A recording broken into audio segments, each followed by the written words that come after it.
We are live on Yonkers Voice, and today, guys, we have a very important interview, an interview that addresses lots of issues that are happening out there. But we don't talk much about it for whatever reasons. We need you to watch this interview. We need you to share this interview because the person that you might be helping might be a person very close to you. You just don't know yet that the issue exists. Thank you to Marie, which is the Executive Director of NIMA, NAMI, my accent, NAMI, and Jan Gray, who is a volunteer for the organization, but somebody who talks from experience. There is two different ways that people talk about issues. Some read the issues on books, some actually live the issue through experience. You lived it. That's a fact, yes. I lived it. So, Mary, tell us about your organization, why it exists, what is your mission statement, and how do you been helping people here in Westchester for the last 40 years? Sure, thank you. Well, thank you for having us today. So NAMI is the National Alliance on Mental Illness, and there was a national organization founded in 1980 by just some moms whose sons were diagnosed with schizophrenia and they didn't know what to do. There was no Google back then, and there weren't many doctors talking about it. They didn't know how to learn how to help their children. So they gathered together around a kitchen table and said, let's learn together and share what we know. So that's how NAMI was founded. And then there became chapters across the country called affiliates, and then now there are 600 affiliates across the country. So really anywhere you travel or you move, you can find a NAMI affiliate. Yeah, from your perspective, what is NAMI and how has it helped you? NAMI is a good resource in the community. It's something that was needed when I was younger growing up. Little background how I got connected with NAMI. I had a failed suicide attempt and I was hospitalized. And with me being hospitalized, right outside my window was the NAMI. Every year they do a walk, and they themed that year was hope. And while I was hospitalized, I constantly looked at that sign. I begged the doctor to get out so I could make that walk. And he let me out the day before the walk. I got out on a Friday. Saturday I was at the walk, pouring down raining. I walked from the train station. At that time it was at Ride Playland. So I walked from the train station and ride to the beach so I could make that walk in the pouring down rain. And since then I found my community. You know, I was able to connect with other like-minded individuals and been giving my story since. Your life changed that day? Absolutely, absolutely. You know, I realized I wasn't alone. I got that message that I wasn't alone. And it's okay not to be okay. You know, I needed that in my life. Guys, if you are watching this interview, I don't know how to emphasize that this is an important interview, but we need to do the magic. And the magic is by sharing. By sharing this interview, you might be able to help somebody that you never met, somebody you don't know, as well as somebody who might be very next to you, because this is something that we never know who is affected by it. I was affected by it by my mother, who recently passed away. She struggled with the situation for many years, but unfortunately, back in those days, 50, 60 years ago, we didn't have NAMI. Okay? But now we do. Now we do. We can do nothing about the past, but we can do something about the present and the future. A lot of people think this is the end. I've reached the end. I can't deal with it no more. I'm calling for an appointment and they tell me that I can see the doctor 4 or 6 months from now. To me, that is unacceptable because mental illness does not wait. That's a fact. Absolutely. So how do we address that, Mary? Well, that's one of the overall challenges, is that there are long waiting lists, and there are issues with insurance. You know, some providers have moved to not taking insurance. The good thing is that there are more people who are seeking help, so that's a good thing, even though it creates waiting lists. People are looking for help. and knowing that it's there. So we do have a helpline that people can call, and we can give you some additional resources to find out ways that you can find a therapist or find some help. And what we offer is we have free programs. So we have, going back to supporting the family, we have free programs to teach families what a diagnosis is all about, how to communicate with your loved one, how to put a crisis plan in place. And like I said, it's all free. So that's an 8-week program that helps the families. And we've heard over and over again that it's been life-changing and life-saving. So we have that kind of program, but then we also have educational programs for people who have lived experience, like Ian, who shares his story, that people who have had struggles and really need a community. So we have support groups for families who can share their experiences and kind of help each other and get some support from that, and then support groups for people with lived experience. And some are virtual and some are in person, so that people really have an option. Go ahead. I agree. The services that they offer is very phenomenal and very much needed in our community, especially with the wait time to get connected to a therapist and whatnot. For me growing up, one of the things also was, being part of a Christian background or whatnot. Everything was bring to the church, or whatnot. And sometimes that wasn't always sufficient. I want to highlight one of the other programs that NAMI offer also, which is the faith-based initiative as well. And she can tell you more about it as well. But that's something that's desperately needed as well, I think. Right, so we work very closely with the county. Our county Department of Community Mental Health is an amazing resource in the county, and we have a very strong department, whereas not everywhere in the state, not everywhere in the country does. We have a lot more mental health resources here in the county than many places. So what the county has started back in February of 2020, just before life changed for all of us, right, and the world shut down, started this faith-based initiative. Because oftentimes people who are struggling either for themselves or for their family members will go talk to their faith leader, will go trust their house of worship and go, empty out into that faith leader. But maybe that leader isn't informed, isn't educated, and doesn't know how to help.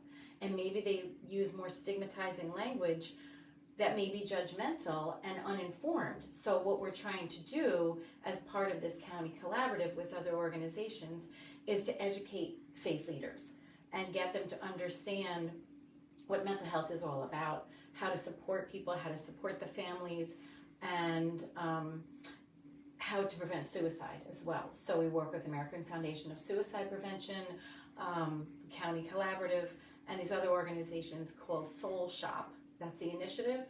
And there's a new curriculum called Soul Shop for the Black Church. So it's a curriculum specifically for people of color, that because it's kind of a different language, if you will, in different houses of worship and different faiths.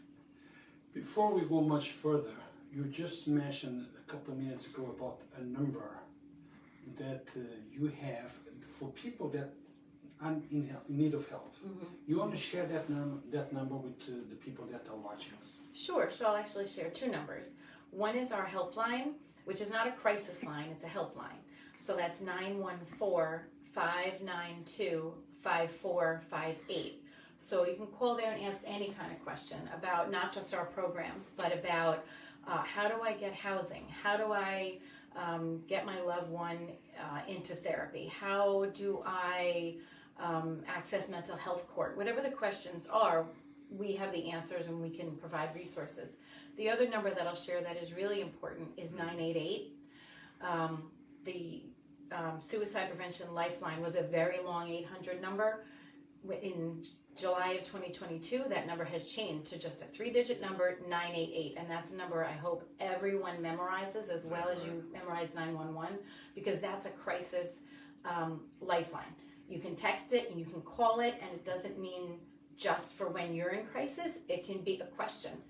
I think my friend or my loved one is in crisis. How do I recognize the signs? Whatever the question is, you can ask that question there, and that's 24/7. And it's not fully available nationwide yet, still, but it's working really well in Westchester because it's answered by people in Westchester who know Westchester resources, and they can give you a mental health response to a mental health crisis. I agree. I actually used it like when it first dropped. I was in a crisis or whatnot. Wasn't a major, it wasn't a severe crisis, but it was a crisis. I called it one time, and they was able to connect me to local resources in our community, in my community at the time, or whatnot. So I definitely encourage the 988 number as well. You know, it's a good resource. It's a good resource to have in your phone, to get connected to local resources that's nearby. So guys, don't forget that suicide, it's a permanent solution resolve for a temporary problem. And there is options, there is ways out. Absolutely. Okay. Very often the problem is identifying mental illness. The stigma behind identifying the problem. Society itself, jobs. If I work for a sensitive organization, a police department, doctor, or whatever, I'm afraid to go see a psychiatrist, not to be on that list that maybe I have a mental breakdown and they're not able to do my job or disqualified from my job. Have it on my own record that I suffer from that. What changes do we need to implement in society to prevent that stigma, and by preventing, helping people come forward and seek for help? Because when we hear about suicides, very often it has to do with something like that. I'm afraid to look for help. I knew I had a problem, but the consequences of resolving my problem would be a bigger problem. So how we... I think one of the big misconceptions about that is we tend to identify with our diagnosis, or if something is wrong, we tend to identify with that and not embrace who we are, right? I think the benefit of actually getting the help, seeking the support, you know, I think that's a superpower, right? Because there shows a sign of resilience that you can get through it. It was a struggle for me. The stigma was there. I was the black sheep of the family, and it took me almost 15, 20 years to actually get the appropriate help, right? Because I didn't know how to ask for help. I was quiet. I was suffering in silence, and I had to make some decisions because I got tired of living the way I was living. You know, just making that step is life changing. It was life changing for me. You know, and I'm sure it'll be life changing for the next person, you know, that makes that decision. Not long ago, I received a call from a mother who lived, I'm not going to disclose the name, but I can tell you where the incident took place, 220 Yonkers Avenue. The mother called me asking me for help getting her son an appointment to see a doctor, psychiatrist, because the next available appointment was 6 months from the time she called me, or around the time she called me. We had an interview with some people from St. Joseph's. She tried to get the appointment. I reached out to her a few months later, or she reached out back to me. And I said, hey, I'm happy to hear from you. How's everything going? Did you got the appointment? She said, I don't need the appointment anymore. And I said, no? So how things turned out to be? My son jumped from the roof. Couldn't wait the 6 months. This is 220 Yonkers Avenue. Since that jumping, we had a couple other jumps from that very same roof. Okay. People cannot wait long.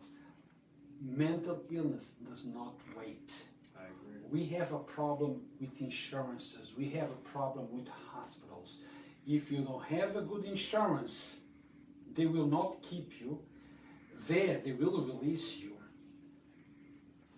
North Broadway, there is a building, there is somebody that puts a platform on the balcony, lays down, and people from that building have called me up saying they're afraid that he's going to fall, he's going to hit a child down here or an adult, and this could be something drastic happening.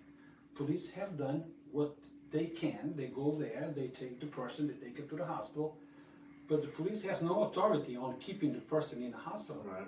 That is a determination that has to be done by the hospital. 20 minutes later, that man is back in his building doing the very same thing. I have spoken to the police department about that. They said, oh, we understand the problem. We know the problem. All that we can do is keep going back and do what we have to do. Once we bring it to the hospital, now is the hospital's call. What's next? And insurance is a problem. If they keep the person for a week, 2 weeks, or whatever, who's going to pay that bill? Right. Well, part of the problem also was during COVID, a number of the psychiatric beds were taken away. Hundreds of psychiatric beds were taken away because they were needed for COVID patients, but they haven't all come back. So that's something that we're heavily advocating for with NAMI New York State, who researches legislation, and then we become advocates. And people like Ian, family members, people with lived experience, get trained on how to advocate so that we raise those voices together and we let our legislators know this is important to us. These are some changes that are needed. One of the other things that we're advocating very heavily for right now is means restrictions on bridges. We have had one suicide is too many, but we've had very many suicides on New York State bridges. So we are looking to have some means restrictions, fencing, put in on every one of New York State bridges. Now, when the Tappan Zee Bridge was when it was disintegrated basically, and they built the new bridge got it right. It has means restrictions, and it has messaging, and it has safety protocols. The other bridges are older and they don't. And there are certain bridges that have very high suicide rates. Now, one of the things that actually I brought for you today is some guidelines that NAMI has put together, which are some reporting guidelines for the media on how do you report on suicide, and because there is a contagion effect with suicide.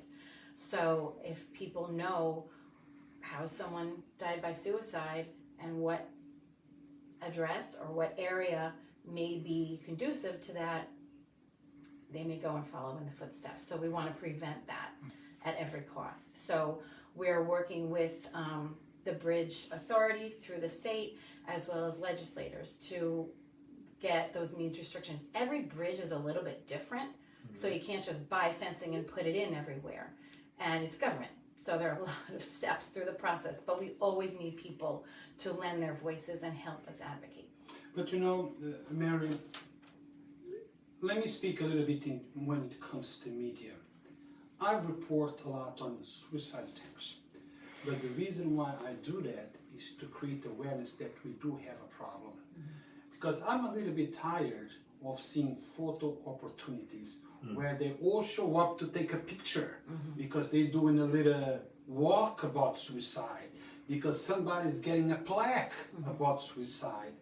The problem is not the bridge, because if I'm at the point that I really want to end it all, if that bridge is off limits, I find a building. And if the building is not available, I find a bridge. If a bridge is not available, I jump in front of a car.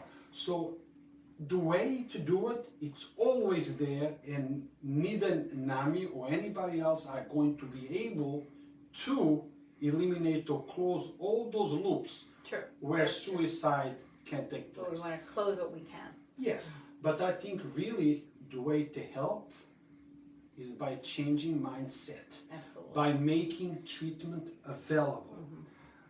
I condone you and your organization and Ian for the things that you are doing by creating awareness, telling people that there is options, telling people that you need to talk, listen to others.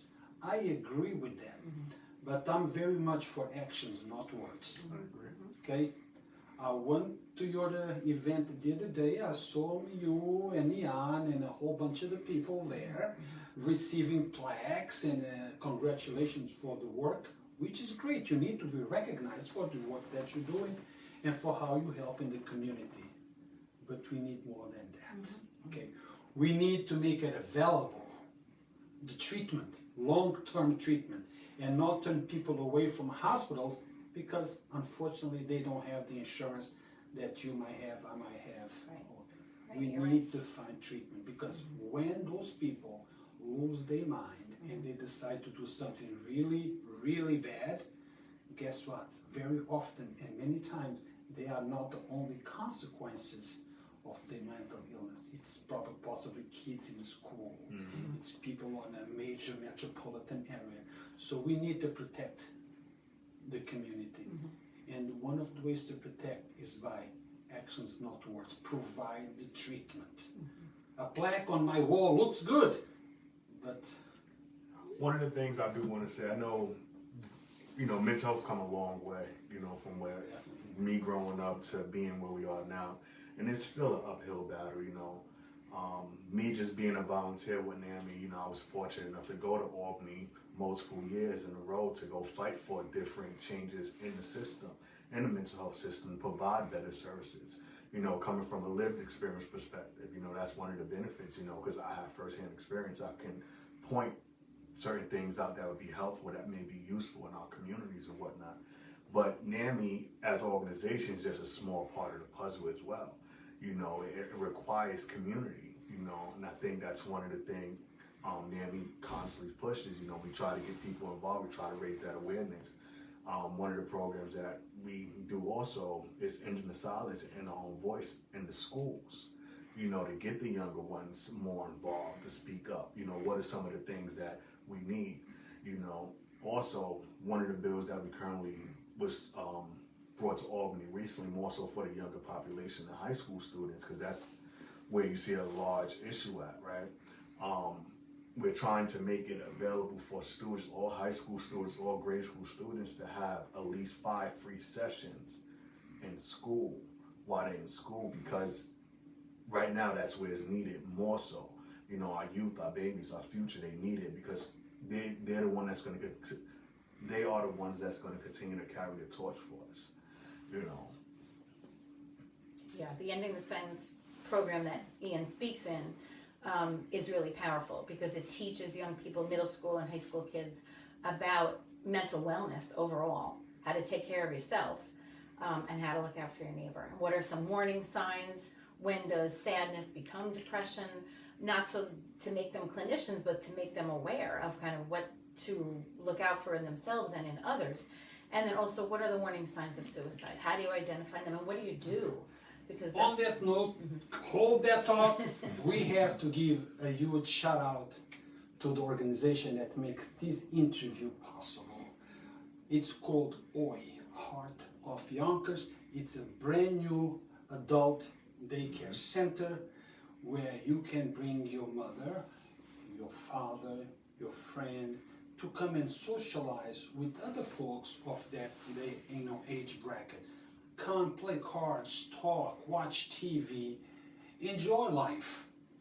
Because it's not the end of life once you get to my age. It's just a different phase. Absolutely. Okay. So this is a place to come.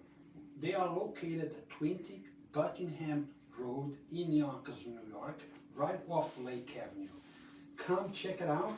You can call the office for information at 914-234-4888, extension 0. And we'll speak with Daisy Cruz that will be able to give you all the information necessary. Okay?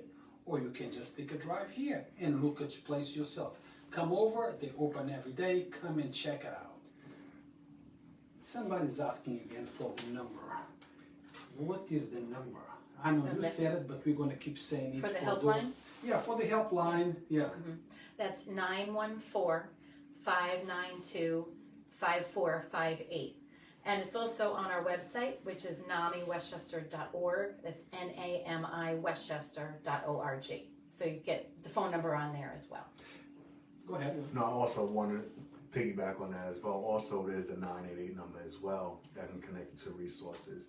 If you can't get in contact with them, you could text 988, you could call 988, and they can connect you to the next available thing within your community. And don't forget, guys, if you call once and the number is busy, remember, there is lots of people seeking help, there is people calling. So if you call and the number is busy, just give it a minute or two and call back. They will answer. They might not be able to answer immediately because there is other people like you that might be calling, asking for information. So just give it a second and call back, correct? Sure. Okay. Identifying mental illness is another problem. How do I identify that if my son, my daughter, my wife, my mother is having a problem? Because very often those that are suffering from it refuse to accept they are suffering from it. That's true. There's something called anosognosia, which is someone doesn't believe that they have an issue. And there's a doctor Dr. Amador has written a book about that because he had a brother who had schizophrenia who was in complete denial that there was any problem whatsoever. And we've had him come and speak. And then he makes his information available to NAMI members free of charge. So if anyone is interested in that, you can either borrow the book from our lending library or we can get that information to you. How do we get that book? You can look on our website, which has the entire library listed, or just call the phone number that I gave you. What's the number again? 914-592-5458. You're going to keep repeating that number because Trying to trick me and see if I get it wrong. Sometimes we have people that are just logging in and wondering, what's that number? Right. And what's the name of the book again? Do you know the name? Yes, it's I'm Not Sick, I Don't Need Help. I am not sick, I don't need help. Even though very often we are sick and we do need help. Now, what else do we need to speak about it? What else we need to bring it up that we can help our community that might be in need of help? One of the things I can't stress enough, I need to tell everybody, you are enough, right? You're never alone, right? And it's okay not to be okay. You know, like we all go through some stuff, right? We all go through things in our lives and it can be a struggle at times. You may be uncomfortable or whatever. I'm saying bump that stigma, go get the help, right? If there's a wait line, like NAMI offer resources, there's other resources in the community that you can connect to help maintain until you get to that right doctor. You know, because there's no cookie cut shape for getting help. You know, you may be bumped to the front of the line, but you may not be satisfied with that particular doctor or that therapist that you meet with. You know, which also, you know, I want to touch on the 988 and the hotline number, because besides the hotline number, besides the 988 or whatever, we are the hotline as a community, right? Talking about just showing up on a regular basis to our day-to-day functions, right? That person that's next to you at the red light, or the person next to you at the gas station, that teacher, that store clerk, you know, we gotta make that happen as well. We shouldn't have to just turn to a phone, a 988 or a hotline to ask for the help. You know, let's show up. Let's show up, like, let's be the change we want to see, as they say. Yep. And then I would just piggyback on that by what do you do? Like if you do notice that maybe, I don't know if you notice the person at the red light next to you, maybe having some kind of crisis, but notice your friend, notice your brother having some trouble. What do? You're not expected to know every single thing to do, but offer to go with them. Absolutely. Say, I will go with you, I will be there for you. You know, one of the newsletter articles I wrote a couple years ago, I called it, where are the casseroles? Because when somebody's diagnosed with cancer or has a broken leg, neighbors show up. They show up with food and they show up to support. But if a family member is struggling or maybe had a crisis and maybe it was visible, oftentimes people stay away because they don't know what to say and they don't know what to do and they just don't want to get involved. Like, let's not go there. And maybe talk about them behind closed doors.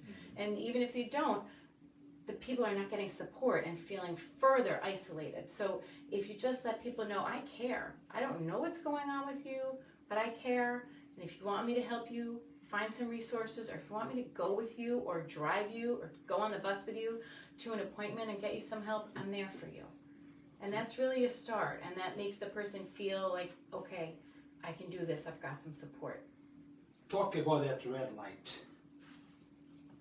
Guys, remember that we don't know what's going on in the mind of that person who is on that red light. And lowering your window to say something to that person might trigger something that we might regret for the rest of our lives. So be careful how you trigger, how you talk to other people. Respect. the person take an extra second to leave the red light is not a big deal. Okay, it's not a big deal. But if you know somebody who needs help, by all means, help. Now I have a question here from somebody who's watching. Do you think that social media is too much? Do you think that social media is too much and plays a major role into increased mental illness?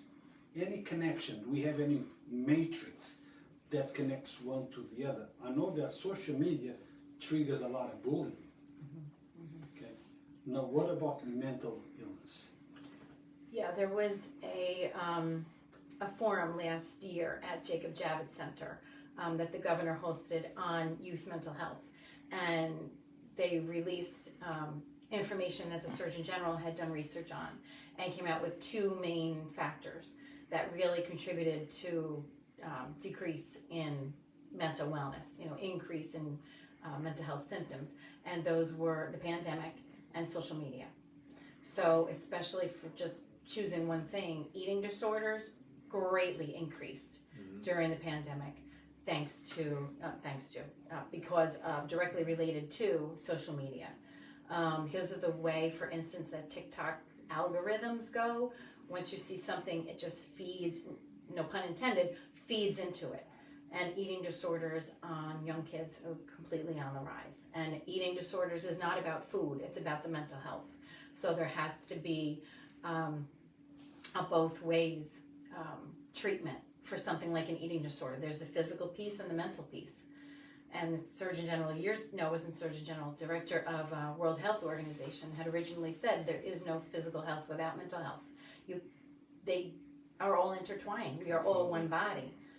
So you have to care for both. So yes, social media definitely has positives, reconnecting with your high school classmates or somebody you grew up down the block with.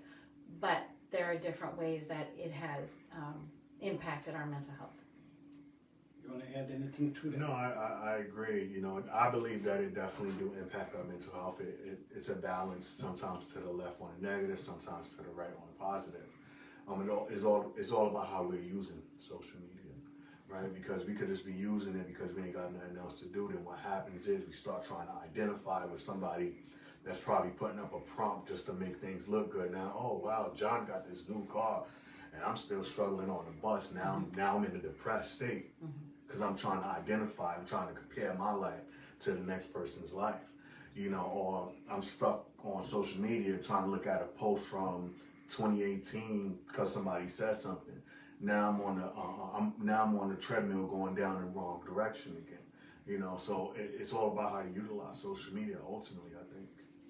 Now, I don't know if this has been done, and if it hasn't been done, maybe it's time that we should do something like that, which is a workshop, like in a community like ours in Yonkers, in a place like the place we are in today, have a workshop where we invite families to come and talk to people like you, possibly physicians, doctors, that can help us deal with the situation. Maybe we just come over here for socializing, talking, without saying, let's go to a mental illness workshop. Providing a safe haven, like a safe space to have these conversations. Talk, learn, detect, connect, address, take proactive instead of reactive. Right. Have you ever done anything like that, or maybe open to do something like that? I'm open. I'm always open to provide impact on a positive note, to improve someone's life, to raise awareness, to break the stigma. I'm always looking to cultivate a positive relationship.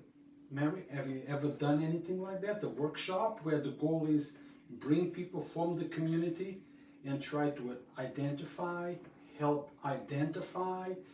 help look for solutions.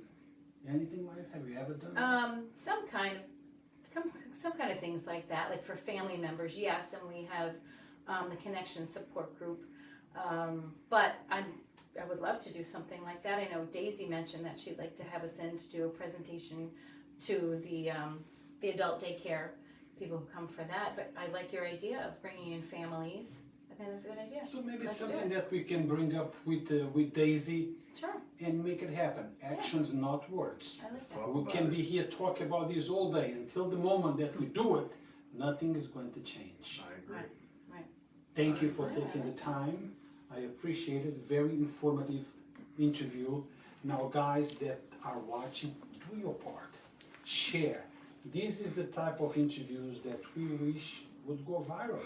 Because these type of interviews can actually help somebody. And it might be helping somebody you don't know. Or maybe somebody you do know, but don't know about the problem yet. Right. You never know. So Sure. share it. Share it on your page, share it on your friend's page, ask your friends to share it, make it go viral. Spread the positive, spread the solution. We all know what the problems are.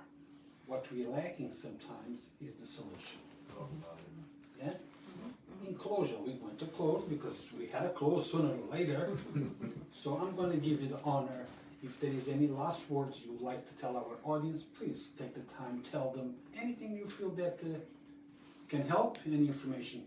You do the closing for Sure. us. Well, again, thank you for having us. I think this is an important conversation to have, and I'm glad that people have tuned in and listened. Please call us if we can help in any way. We can share more information about our programs. We actually have a webinar tonight on something called tardive dyskinesia, which is when some physical symptoms happen as a result of taking antipsychotic medication, and those changes are permanent. So it's something to know ahead of time and also how to manage. And someone will talk about her experiences of how she lives with that diagnosis. So that's the kind of thing we do is, elevate voices. Ian goes into schools and talks about his lived experience and talks about here I am in recovery and I'm doing well, and you can too. But here are the warning signs and what to look out for. So it's education, support, and advocacy. Please call us anytime. I guess keep it simple. Again, you're not alone. It's okay not to be okay. The help is here. The support is here. I encourage you to reach out to them. Marie, can you give that number one more time so they know? 914-592-5458. Guys, don't forget, Yonkers Voice is not my voice. Yonkers Voice is the platform where your voice can be heard. Your problems can be talked about, where we offer solutions instead of just talking about the problem. Thank you for watching. Don't forget to share. Thank you very much once again. Thank you.